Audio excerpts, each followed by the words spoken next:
अस्सलाम वालेकुम dear students. आज के लेक्चर में हम चैप्टर नंबर 8 एलिफैटिक हाइड्रोकार्बन्स में प्रेपरेशन ऑफ अल्कीन का 4 मेथड स्टडी करेंगे। प्रीवियस आपने लेक्चर में देखा कि हम किस तरह डी कार्बोक्सिलेशन के प्रोसेस से किसी भी कार्बोक्सिलिक एसिड के थ्रू अल्केन्स को प्रिपेयर कर सकते थे बाय 2 वेज। एक मेथड था कि हम सोडा लाइम का इस्तेमाल करते थे और दूसरा मेथड था कि हम कोब्स इलेक्ट्रोलिटिक मेथड को अडॉप्ट करते थे अल्केन्स को प्रोड्यूस करने के लिए। तो अब जो नेक्स्ट हमारे पास फोर्थ मेथड है for the production of preparation of alkanes, that is from carbonyl compounds. अब ये कार्बोनिल कंपाउंड्स क्या होते हैं और इनके बारे में आपने शॉर्टली चैप्टर 7 के फंक्शनल ग्रुप के टेबल में पढ़ा था कि कार्बोनिल कंपाउंड्स किन को कहते हैं। तो सबसे पहले देखते हैं कि ये कंपाउंड्स होते क्या हैं। ऐसे कंपाउंड्स जिनमें कार्बोनिल ग्रुप मौजूद हो। अब कार्बोनिल ग्रुप क्या होता है? जिसमें कार्बन ऑक्सीजन के साथ डबल बॉन्ड बनाती है और इसके राइट और लेफ्ट पर डिफरेंट ग्रुप्स अटैच किए जा सकते हैं। It may be hydrogen, it may be any alkyl group. तो इसे कहते हैं कार्बोनिल ग्रुप। तो ये जिन जिन में भी आपके पास ये ग्रुप मौजूद होता है वो सब कार्बोनिल कंपाउंड्स कहलाते हैं। अब यहाँ पर जो अल्केन्स की प्रेपरेशन हम स्टडी करने जा रहे हैं तो उसमें कार्बोनिल कंपाउंड्स के सारे कंपाउंड्स यूटिलाइज नहीं होंगे। जस्ट 2 वेराइटीज़ हैं जिनसे हम अल्केन्स को प्रोड्यूस करेंगे। वन बाय वन देखते हैं कि इस कार्बोनिल ग्रुप के साथ अटैचमेंट्स किस किस टाइप की हो सकती हैं और उससे कौन से कंपाउंड को लेकर आप अल्केन्स को प्रिपेयर कर सकते हैं। तो पहली कंडीशन है if carbonyl group is attached to hydrogen on one side and R group on the other. यानी अगर कार्बोनिल ग्रुप के एक साइड पर हाइड्रोजन का ग्रुप लगा हो और दूसरी साइड पर यानी अल्काइल ग्रुप आर ग्रुप लगा हो, तो ऐसी क्लास को, ऐसे कंपाउंड्स को कार्बोनिल कंपाउंड्स की क्लास में एल्डिहाइड्स कहते हैं। सेकेंड जो आपके पास एक और केस पॉसिबल है कि if carbonyl group is attach to alkyl group R on both sides. यानी दूसरी पॉसिबिलिटी है कि कार्बोनिल ग्रुप के दोनों अतराफ में आर यानी अल्काइल ग्रुप अटैच हो।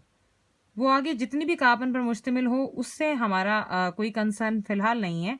जस्ट आर ग्रुप्स अगर अटैच हैं दोनों साइड्स पर अगर कार्बन के साथ कार्बोनिल ग्रुप का कनेक्शन है तो ऐसी क्लास ऑफ कंपाउंड्स को कार्बोनिल कंपाउंड्स में कीटोन्स का नाम दिया जाता है। तो ये बेसिकली जो आज हम कार्बोनिल कंपाउंड्स में अल्केन्स की प्रेपरेशन स्टडी करेंगे तो उसके जो स्टार्टिंग रिएक्टेंट्स होंगे वो 2 डिफरेंट फंक्शनल ग्रुप्स होंगे, एक एल्डिहाइड के कंपाउंड्स और दूसरा कीटोन के कंपाउंड्स।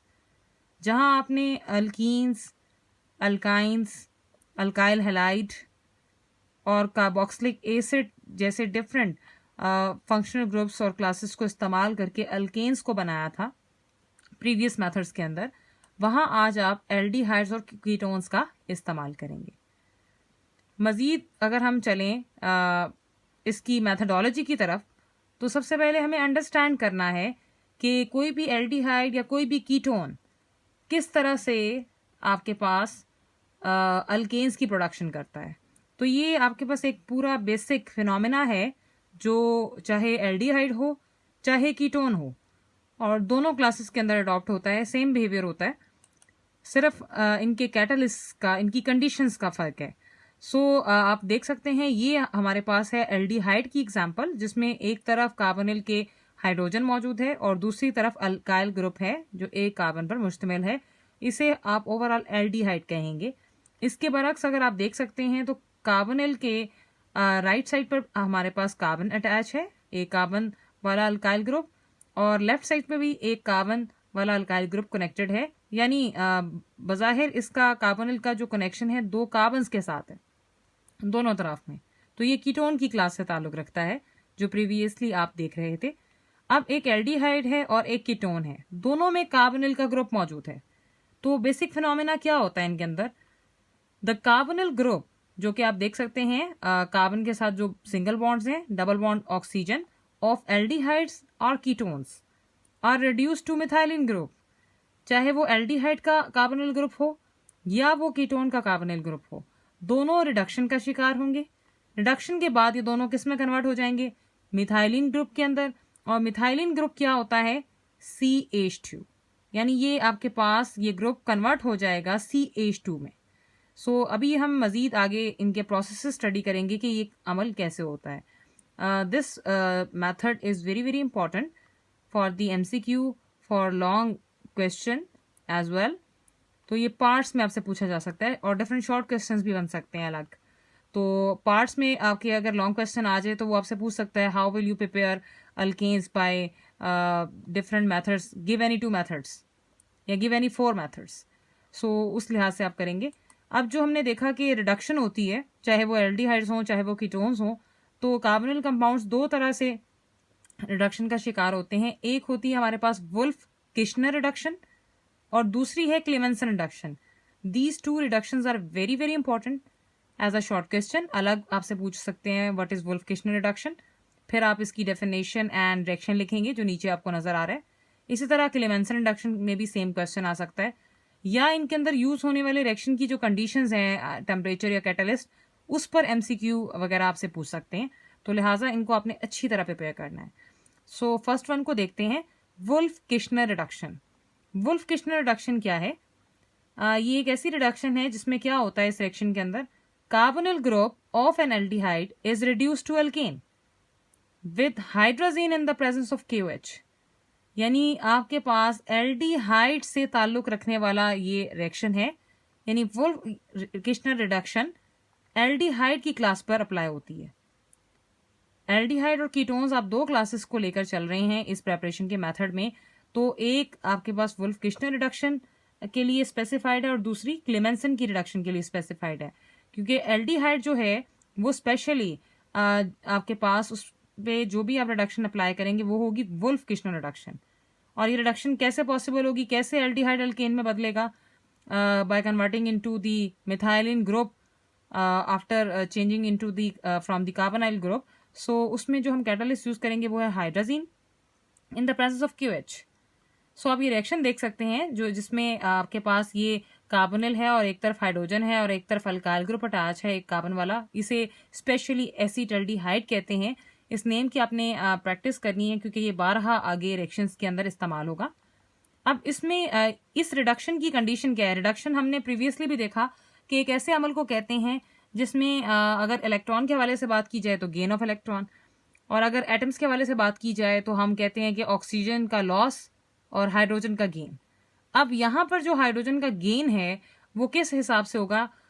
ये इंपॉर्टेंट चीज़ है आपके लिए। नेसेंट हाइड्रोजन इस्तेमाल होती है, 4 नेसेंट हाइड्रोजन इस्तेमाल होती है। नेसेंट आप ये देख सकते हैं ब्रैकेट में, अगर हाइड्रोजन मौजूद हो तो ये नेसेंट हाइड्रोजन होती है जो आपके पास हाईली एक्टिव होती है, ये फौरन से रिएक्ट करती है। अब 4 आपके पास जो है एटम्स हैं हम यूज कर रहे हैं नेसेंट हाइड्रोजन के। अब ये किस तरह से एक्ट करेगी कि ये जो कार्बोनिल का कार्बन है ये बॉन्ड ब्रेक करेगी, जिसे हम मजीद देखते हैं। और ये काम कैसे होगा? जब आप 200 डिग्री सेंटीग्रेड टेम्परेचर देंगे सिस्टम को, और ये है हाइड्रोजन का फॉर्मूला N2H4 विद KOH। यानी इस रिएक्शन कंडीशन के साथ जब एसिटल्डिहाइड को नेसेंट हाइड्रोजन प्रोवाइड की जाती है तो ये जो कार्बोनिल है आपके पास, इसका ये बॉन्ड ब्रेक हो जाएगा। जब ये बॉन्ड डबल बॉन्ड ब्रेक होगा तो ऑक्सीजन सेपरेट हो जाएगी। 2 हाइड्रोजन के एटम्स ऑक्सीजन को लेकर पानी बना देंगे, वाटर का मॉलिक्यूल, और जो बाकी 2 हाइड्रोजन बच गए वो ये बॉन्ड टूटने पर, क्योंकि कार्बन के पास अब कमी हो गई है क्योंकि बॉन्ड ब्रेक हो गया है तो इसके पास 2 बॉन्ड्स की कमी है, वो कमी 2 हाइड्रोजन आकर पूरी करते हैं। तो जब ये बॉन्ड ब्रेक हो जाता है, ये 2 हाइड्रोजन कार्बन का हिस्सा बन जाती हैं, तो ये तीसरी हाइड्रोजन भी उसके साथ कंडेंस करके अगर हम लिखें तो ये आपके पास CH3 है, और ये तो एज इट इज़ ही हमारे पास CH3 था। तो ये आप इस वक्त देख सकते हैं 2 कार्बन वाली सिंगल बॉन्डेड चेन जिसे अल्केन कहते हैं, और स्पेशली नाम क्या है इसका? इथेन। तो इस तरह सिंपल मेथड के थ्रू आपने क्या देखा कि ये कार्बोनिल का group after reduction methylene group में कन्वर्ट हो गया, यानी CH2 में ग्रुप में कन्वर्ट हुआ, और इस तरह इस रिडक्शन को इसने प्रोसीड किया है। सेकेंड जो हमारी रिडक्शन है, अब उसे देखते हैं जी, वो है क्लीमेंसन रिडक्शन। क्लीमेंसन रिडक्शन में क्या होता है, ये भी ऑलमोस्ट इसका फिनोमेना सेम है, सिर्फ कंडीशंस का फर्क है। In this reaction carbonyl group of ketone, ये रिडक्शन कीटोन के लिए स्पेसिफाइड है, यानी एल्डिहाइड की अगर आपने रिडक्शन करनी है तो आप वुल्फ किश्नर रिडक्शन का इस्तेमाल करेंगे, उसकी कंडीशंस फॉलो करेंगे। और अगर आप कीटोन की क्लास के साथ डील कर रहे हैं तो आप क्लेमेंसन रिडक्शन उस पर अप्लाई करेंगे। तो क्या होगा कि कार्बोनिल ग्रुप जो कीटोन का है, it is reduce to alkane, ये अल्केन में कन्वर्ट हो जाएगा। और ये काम कब होगा, जब हम यूज करेंगे zinc amalgam and hydrochloric acid. ये रिएक्शन की कंडीशंस हैं कैटलिस्ट की सूरत में जो यहाँ पर इस्तेमाल होंगी, तो आपका रिएक्शन प्रोसीड करेगा। अब ये आपके पास एक कीटोन है जिसमें कार्बोनिल के दोनों तरफ में अल्काइल ग्रुप्स यानी कार्बन लगे हुए हैं, और इसको स्पेशली एसीटोन का नाम देते हैं। ये नेम आपने अच्छी तरह याद करना है, ये भी आगे कई दफ़ा आएगा तो आपके लिए फिर आसानी हो जाएगी। तो इसमें भी अगेन उसी तरह 4 नेसेंट हाइड्रोजन इस्तेमाल होंगे, जिंक और मरकरी का अमलगम यूज होगा विद HCl। तो उसी तरह से कार्बोनिल का जो बॉन्ड है, डबल बॉन्ड ब्रेक हो जाएगा, ऑक्सीजन सेपरेट हो जाएगी, और ये ऑक्सीजन 2 हाइड्रोजन्स को लेकर वाटर का मॉलिक्यूल जनरेट करेगी। बाकी जो रह गई 2 हाइड्रोजन्स वो कार्बन के साथ अटैच हो जाती हैं, और आप देख सकते हैं ये सेंटर में CH2 ग्रुप आपके पास डेवलप हुआ है। वो कैसे डेवलप हुआ है, जब ये बॉन्ड ब्रेक हुआ तो 2 हाइड्रोजन्स इसके पास गई तो वो CH2 में कन्वर्ट हो गया। सो इस तरह कार्बोनिल का ग्रुप आफ्टर रिडक्शन मिथाइलिन के ग्रुप में कन्वर्ट हो गया है। यही चीज़ आपने वुल्फ किश्नर में भी देखी और यही चीज़ आप क्लेमेंसन में भी देख रहे हैं। तो बाकी आपके पास जितनी मर्जी कार्बन की चेन हो वो आप एज इट इज़ ही साथ अटैच कर देंगे। मेन फोकस आपका इस एरिया पर होना चाहिए जो कि कार्बोनिल ग्रुप का है। सो जब भी कोई कीटोन, कोई एल्डिहाइड को रिडक्शन के प्रोसेस से गुजारना हो और वुल्फ किश्नर और क्लेमेंसन रिडक्शन आप फॉलो कर रहे हो, तो आप इसी तरह कार्बोनिल ग्रुप के बॉन्ड्स को ब्रेक करके उनमें हाइड्रोजन रिस्पेक्टिव ऐड करके रिस्पेक्टिव अल्केन्स प्रोड्यूस कर सकते हैं। ये 3 कार्बन वाली चेन है तो इसे प्रोपेन कहेंगे। अब आपकी थोड़ी सी ईज के लिए और आपकी प्रैक्टिस के लिए आप इन 2 स्ट्रक्चर्स को देख सकते हैं जिसमें एक एल्डिहाइड है और एक कीटोन है। तो ये जो आपका स्ट्रक्चर है जिसमें कार्बोनिल ग्रुप ये मौजूद है, इसके दोनों तरफ में कार्बन से इसका डायरेक्ट लिंक है, तो ये कीटोन है। कीटोन में आपने 4 नेसेंट हाइड्रोजन ऐड की। अभी आप पढ़कर आए हैं कि इसमें क्लीमेंसन रिडक्शन फॉलो होती है, तो जिंक मरकरी का अमलगम विद HCl इस्तेमाल होगा। और क्या होगा कि यहाँ से बॉन्ड ब्रेक हो जाएगा तो एक ऑक्सीजन यहाँ के 2 हाइड्रोजन्स को इस्तेमाल करेगी और वाटर का मॉलिक्यूल जनरेट करेगी। बाकी 2 हाइड्रोजन्स इस कार्बन को मिल जाएंगी जो बाद में आप देख सकते हैं ये 3rd नंबर पर CH2 में कन्वर्ट हो चुका है।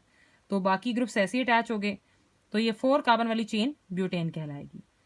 नीचे जो लास्ट में एक और स्ट्रक्चर है ये है जी जिसमें कार्बोनिल ग्रुप के एक तरफ में आपके पास हाइड्रोजन लगी हुई है और दूसरी तरफ जो है आपके पास कार्बन यानी अल्काइल ग्रुप की एक चेन अटैच है। सो जो 2 कार्बन पर मुश्तमिल है, तो ये आपके पास by nature aldehyde functional group है ये। सो ये एल्डिहाइड आपके पास है और एल्डिहाइड पर आपने भी पढ़ा प्रीवियसली के उसी तरह 4 नेसेंट हाइड्रोजन ही इस्तेमाल होंगी, लेकिन सिर्फ कंडीशंस का फर्क है कि हम हाइड्रोजीन N2H4 विद KOH का इस्तेमाल करते हैं, 200 डिग्री सेंटीग्रेड टेम्परेचर देते हैं, तो वहीं से सेम बॉन्ड ब्रेक होगा, 2 मॉलिक्यूल्स हाइड्रोजन के ऑक्सीजन को मिलेंगे और वो एक पानी का मॉलिक्यूल जनरेट करेगा। बकिया जो 2 हाइड्रोजन हैं वो कार्बन को मिलेंगी और 3 कार्बन वाली एक चेन बन जाएगी जिसमें ये हाइड्रोजन भी इसके पास ही जाएगा, कंडेंस हो जाएगा, तो ये CH3 में कन्वर्ट हो जाता है, तो ये प्रोपेन बन जाती है। तो इस तरह से आप अपनी मर्जी से जितनी मर्जी कार्बन वाला आपके पास चेन वाला एल्डिहाइड या कीटोन ले लें, आप रिस्पेक्टिव उतनी ही कार्बन वाला जो है अल्केन हासिल कर सकते हैं by Wolff Kishner and Clemmensen reduction. And these 2 methods are very very important for MCQ and for the short questions. So next आपके पास कल जो ये था हमारा 4th मेथड। कल हमने एक मेथड पढ़ा था डीकार्बोक्सिलेशन, उसके हवाले से जो है कुछ एक्सरसाइज में 1-2 क्वेश्चंस थे जो हम देख लेते हैं और आप एसेस भी कर पाएंगे कि आपने प्रैक्टिस की है, तो उसकी जो है बेटर एप्लीकेशन आप अप्लाई करके देखेंगे तो ज़्यादा समझ आएगी। क्वेश्चन नंबर 9 है, इसका B पार्ट है, how will you bring about the following conversion, कि आप कैसे एक चीज़ से दूसरी चीज़ में, एक कंपाउंड से दूसरे कंपाउंड में कन्वर्जन कर सकते हैं। तो ये आप बार बार हर चैप्टर में इस तरह के सवाल देखेंगे, ये तभी आपको आसानी से आ सकते हैं जब आपकी रिटन प्रैक्टिस हो और डेली का डेली आप लेक्चर पर तवज्जो दें और अपने अंदर थिंकिंग एबिलिटी डेवलप करें। तो ये आहिस्ता आहिस्ता आपके अंदर डेवलप हो जाएगी। शुरू में थोड़ा सा आपको थोड़ा सा पेन लेनी पड़ेगी, लेकिन आहिस्ता आहिस्ता आपके अंदर ये चीज़ें खुद ब खुद एब्जॉर्ब होंगी।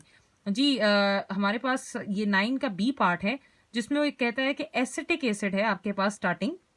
जो पहली चीज़ होती है वो आपका रिएक्टेंट है, यानी एसिटिक एसिड आपने लेना है और उसे किस में तब्दील करना है, मीथेन में। अब ये एसिटिक एसिड के बारे में आप पहले पहचाने कि ये है क्या। ये आपके पास कार्बोक्सिलिक एसिड की क्लास है और कार्बोक्सिलिक एसिड की क्लास से आपने क्या बनाना है, मीथेन, जो कि अल्केन की क्लास से ताल्लुक रखता है। अब आपने क्या बनाना है, एक अल्केन बनानी है जो एक कार्बन पर मुश्तमिल है। तो आप अभी रिसेंटली अल्केन के प्रेपरेशन मेथड्स पढ़ रहे हैं, तो उसमें आपने एक मेथड पढ़ा है कि जिसमें आपके पास अगर स्टार्टिंग क्लास कार्बोक्सिलिक एसिड की क्लास हो तो आप बड़ी आसानी से अल्केन बना सकते हैं उस क्लास का इस्तेमाल करके। तो कौन सा प्रोसेस इस्तेमाल होगा, डी कार्बोक्सिलेशन, क्योंकि डी कार्बोक्सिलेशन ही वो प्रोसेस है जो कार्बोक्सिलिक एसिड को एज अ रिएक्टेंट लेता है और अल्केन में बदलता है। तो यही कंडीशन कुछ वो हमसे मांगना चाह रहा है। तो हम क्या करेंगे, एसिटिक एसिड का फार्मूला लिखेंगे। और आपको याद होगा कि हमने प्रीवियसली पढ़ा था कि एसिटिक एसिड या कोई भी एसिड डी कार्बोक्सिलेशन में एज इट इज यूज नहीं होता, पहले उसका साल्ट क्रिएट किया जाता है। तो ये अब आपके पास बेस के साथ रिएक्ट करेगा एसिड, और आपके पास ये वही कैल्शियम ऑक्साइड और हीट का मीडियम दिया जाएगा, और यहाँ से आपके पास हाइड्रोजन सोडियम से रिप्लेस हो जाएगी और ये बन जाएगा उसका साल्ट यानी सोडियम एसिटेट, साथ वाटर प्रोड्यूस होगा। जब एसिड का साल्ट प्रोड्यूस हो गया तो अब आप सिर्फ इस जो प्रोडक्ट को दोबारा लिखेंगे नेक्स्ट सेक्शन में, और उसमें आप क्या डालेंगे, सोडा लाइम। सोडा लाइम डालेंगे तो आपके पास ये सारा ये कार्बोनिल के साथ और अल्काइल के साथ जो बॉन्ड है ये ब्रेक हो जाएगा। आपने ये शो नहीं करना, सिर्फ आपने इसको लिखना है। तो ये सारा ग्रुप आपके पास सेपरेट हो जाएगा, तो किसमें कन्वर्ट हो जाएगा, Na2CO3। पीछे जो CH3 के पास एक हाइड्रोजन आएगी तो ये किसमें कन्वर्ट हो जाता है, मीथेन में। क्योंकि आपने एसिड से एक कार्बन वाला अल्केन बनाना था तो आप कोब्स इलेक्ट्रोलिसिस फॉलो नहीं कर सकते, आप डी कार्बोक्सिलेशन का पहला method by using soda lime इस्तेमाल करेंगे, जिसमें आप अपनी मर्जी की चेन वाला जो अल्केन प्रोड्यूस कर सकते हैं। इसी से ताल्लुक रखने वाला एक और पार्ट है जो ओल्ड और न्यू बुक्स में थोड़ा कन्फ्यूजन है कि किसी में मीथेन दे देते हैं, किसी में इथेन दे देते हैं। तो आपको मैं दोनों बता रही हूँ ताकि कोई इशू ना हो। तो अगर आपके पास ये केस आ जाए कि एसिटिक एसिड को मीथेन की बजाय इथेन में बदलें, तो अब आप क्या करेंगे, अगेन आपके जहन में वही बात आएगी कि ये कार्बोक्सिलिक एसिड से इसका ताल्लुक है और इसका ताल्लुक अल्केन से है, और आपने फाइनल चीज को सोचना है कि अल्केन की प्रेपरेशन पर जाना पड़ेगा आपको। तो अल्केन की प्रेपरेशन में क्या कोई ऐसा रिएक्टेंट था जिसका ताल्लुक कार्बोक्सिलिक एसिड से था, तो वो डी कार्बोक्सिलेशन का प्रोसेस था जिसमें आपने कार्बोक्सिलिक एसिड को ही इस्तेमाल किया था। तो अब आप देखेंगे कि आप कैसे काम ले सकते हैं। आप अगेन एसिटिक एसिड को पहले साल्ट में बदलेंगे, ये भी वैसा ही रिएक्शन है फर्स्ट वाला, सेम साल्ट में बदलेंगे। फिर जब इसको दोबारा आप यूज करेंगे तो इसके साथ आप कैसे प्रोसीड करेंगे, आप इसमें इलेक्ट्रोलिसिस कर लें सिंपल, 2 मॉलिक्यूल्स वाटर के डालें, 2 ही मॉलिक्यूल्स इसके लिए यहाँ पे 2 मेंशन कर लीजिएगा। तो उसी तरह ये चेन यहाँ से ब्रेक होगी तो 2 अल्काइल के ग्रुप्स आपस में मिलकर इथेन बना देंगे। आपने मैकेनिज्म, कन्वेंस में आपने मैकेनिज्म और डिटेलिंग नहीं बतानी होती, सिर्फ फाइनल प्रोडक्ट का नाम लिखना होता है और मेन रिएक्शंस लिखने होते हैं। तो ये दोनों जो आपके पास ग्रुप है ये सेपरेट होगा, तो 2 मॉलिक्यूल्स कार्बन डाइऑक्साइड के, यहाँ से सोडियम या पोटाशियम आपके पास नेक्स्ट ग्रुप को लेगी तो सोडियम या पोटाशियम हाइड्रोक्साइड, आप जो मर्जी यूज कर लें यहाँ पर, और साथ हाइड्रोजन गैस लाइब्रेट होती है। तो इस तरह से आपने एसिटिक एसिड से मीथेन भी बना लिया और एसिटिक एसिड से इथेन भी क्रिएट कर लिया। तो इस तरह से आपके ये जो मेथड्स आप स्टडी कर रहे हैं वो आपके पास अप्लाई होते हैं। आपकी एक्सरसाइजेज जो हैं वो बड़ी इंपॉर्टेंट हैं, बार बार प्रैक्टिस करेंगे तो यहीं से क्वेश्चंस आने हैं, तो आपके लिए आसानी रहेगी। सो ये आपने जितनी दफ़ा लिखेंगे उतनी दफ़ा ही आपको ये फ़ायदा देगी। इस तरह से आप किसी भी क्लास को इजीली स्टडी कर सकते हैं और समझ सकते हैं कि कैसे आपने एक स्टार्टिंग रिएक्टेंट लेना है और उससे आपने फाइनल प्रोडक्ट की तरफ जाना है। तो ये तभी मुमकिन है जब आपको तमाम रिएक्शंस आते हों, उनकी कंडीशंस पता हों, और उसके लिए सिर्फ और सिर्फ रिटन प्रैक्टिस रिक्वायर्ड है।